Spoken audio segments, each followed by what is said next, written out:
Hi all, good morning. எனக்கு சும்மா வந்து பண்ணுறதை காட்டுறதை விட நான் முக்கியமாக ஒரு விஷயம் பேசணுன்றதுக்காக தான் வந்து வீடியோவே பண்ணுறேன். ரொம்ப நாள் ஆச்சு நான் வீடியோ போட்டு வாய்ஸ் ஓவர் கொடுத்தும் ரொம்ப நாள் ஆச்சு. பட் இந்த இஷ்யூ வந்து எல்லாருக்குமே தெரியும் என்ன நடந்துட்டுருக்குன்னு சொல்லிட்டு. ஒரு கொல்கட்டா டாக்டர் கேஸு. நிஜமாகவே என்ன சொல்கிறதுனே தெரியல, ரொம்ப கஷ்டமாக இருக்குது. எப்படி இப்படிலாம் வந்து பண்ணுறாங்க. ஃபஸ்ட்டு நிர்பயா கேஸு, நிர்பயா விடவே இது ரொம்ப ஒரு 3 or 4 டைம்ஸ் வந்து இன்னும் கொடூரமான ஒரு இது. நீங்கள் என்ன சொல்கிறீங்க இதை பற்றி? நீங்கள் என்ன சொல்கிறீங்க இதை பற்றி? இந்தியாவிலே ரொம்ப அசிங்கமான ஒரு விஷயம் நடந்திருக்கு. அது என்ன சொல்றது? இல்லை எல்லாரும் வந்து அது மேலிட்டு கீழே வரைக்கும் எல்லாருக்கும் அது இருக்கு. எல்லாமே ஒரு தைரியமாக செய்ய முடியாது. அதுவும் இல்லாமல் இங்கே இருக்குன்றதை விட ஒருத்தர் வந்து அவங்க கேம்பஸ்குள்ளேயே இவ்வளோ பண்ணிட்டு போகிறான்னா தைரியம் பண்ணுறாங்க. அவங்க அங்கே இருக்கிற அதெல்லாம் செய்ய முடியாது. வெளியால் வந்து யாரும் செய்ய முடியாது. இல்லை ஒரு தைரியமாக இருக்கும். இல்லை எவ்வளோ பாவம்ல. அது ஷீ இஸ் அ டாக்டர். நிறைய இல்லீகல் ஆக்டிவிட்டிஸ் போயிட்டு இருக்காங்க. அது வந்து இது வந்து கேட்டதுனால இந்த பிரச்சனை. இல்லை என்ன வேணால் நடக்கட்டுமே, என்ன வேணால் பண்ணட்டுமே, அந்த பொண்ணு எதை வேணால் ஹைலைட் பண்ணி சொல்கிறதா இருக்கட்டும். பட் இந்த மாதிரி ஒரு கொடூரமான ஒரு கொலை வந்து பண்ணியிருக்கக்கூடாது. இல்லை எப்படி ஒரு பொம்மையை கூட நம்ம அப்படி பிச்சு போடுறதுக்கு மனசு வராது. ஐயோ இது பொம்மைக்கு வலிக்குமோன்னு சொல்லிட்டு நம்ம வந்து குழந்தைகிட்ட சொல்லுவோம். நிஜமாவே இப்போ என்ன தோணுதுன்னா, பொம்பளை பசங்க வச்சுருக்கவங்க வந்து ஸ்கூலுக்கு அனுப்பக்கூடாது, காலேஜுக்கு அனுப்பக்கூடாது, ஹையர் ஸ்டடீஸ் பண்ணக்கூடாது, வீட்லேயே வச்சுருக்கணும் அப்படின்ற மாதிரி தான் வந்து இப்போ ஹாஸ்டலுக்கெல்லாம் சேர்ந்து படிக்கிறாங்க. நார்த்லேயோ இல்லை எங்கேயோ ஃபாரின்லேயோ. எப்படி ஒரு தைரியமாக நம்மளால் அனுப்ப முடியும்ல? என்ன பண்ணுறது? என்ன இது நிறையா வந்து யூடியூப் இன்ஃப்ளூயன்சர்ஸ் இருக்கீங்க, இதை வந்து ஹைலைட் பண்ணுங்கள். இந்த கேஸை வந்து இப்போ வந்து ஒரு பாய்சன் குடித்தா செத்துடுவோம் தெரியும்ல, அந்த மாதிரி இது பண்ணால் நம்ம கண்டிப்பாக வந்து நம்மளுக்கு இது ஆகுன்றது வந்து அவங்களுக்கு புரியணும். ஒரு அந்த கேம்பஸ்குள்ளேயே வந்து இவ்வளோ தைரியமாக வந்து பண்ணுறான்னா அவன் வந்து எவ்வளோ வந்து துணிஞ்சிருக்கணும், அதுக்கு எவ்வளோ வந்து ப்ரிப்பேர் ஆகிருக்கணும். நம்மளை வந்து நீ பிடிச்சிக்கோடா, நீ என்ன வேணால் பண்ணிக்கோடா, ஆனால் என்னை ஒன்றுமே பண்ண முடியாதுன்னு சொல்கிறது தானே இது காட்டுது. அப்போ நம்ம வந்து அவ்வளோ வீக்காக இருக்கும் நம்மளோட லா அண்ட் ஆர்டரில்.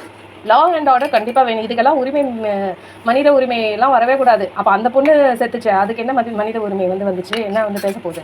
கண்டிப்பாக இவங்களுக்கு வந்து நல்ல தண்டனை கொடுக்கணும். ஏன்னா நடந்துக்கிட்டே தான் ரிப்பீட்டடாக ஸ்கூல்ஸில் நடக்குது. ரெண்டு இது தான் இல்லைங்க நம்ம இதில் வந்து டாக்டர்ஸு, அப்புறம் வந்து டீச்சர்ஸு. அதுதான் ரொம்ப முக்கியமான ஒரு ப்ரொஃபஷன்.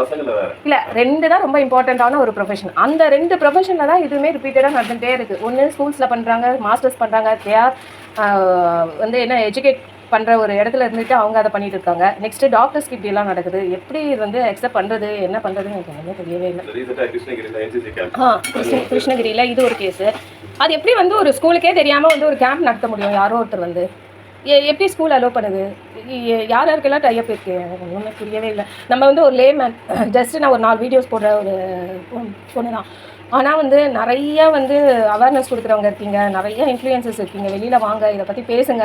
இது வந்து எங்கேயோ நடந்துச்சு, நம்மளுக்கு இல்லை, நம்ம வீட்டில் இல்லை, ஸோ வி ஆர் சேஃப். எனக்கு வந்து பொண்ணு இல்லை, பையன் தான் இருக்குது, ஸோ வி ஆர் சேஃப் அப்படின்லாம் நினைக்காதீங்க. பையனாக இருந்தாலுமே அந்த பையன் கல்யாணம் பண்ணி ஒரு பொண்ணு பிறந்துச்சுன்னா அதுக்குமே இந்த நிலைமை தான் வரும். ஸோ தயவுசெய்து வெளில வாங்க, ஏதாவது பேசுங்க தயவுசெய்து. நிர்பயா கேஸ்ல கூட ஒரு ஜர்னலிஸ்ட் கேட்கறாரு, இவரை பார்த்து டெல்லி போலீஸ் கமிஷனர். அவர் சொல்றாரு, இது வந்து டெப்ரேஷன் சொல்லுங்க, இந்த மாதிரி நடக்கிறது டெப்ரேஷன் இல்லைன்னு சொல்லுங்கன்னா அவர் டெப்ரேஷன் கரெக்டா சொல்றாரு. Rape is defined as it is a psychological, physical, emotional, abnormal behavior against the victim. It cannot be controlled by police force. It should be controlled by self-respect and self-discipline.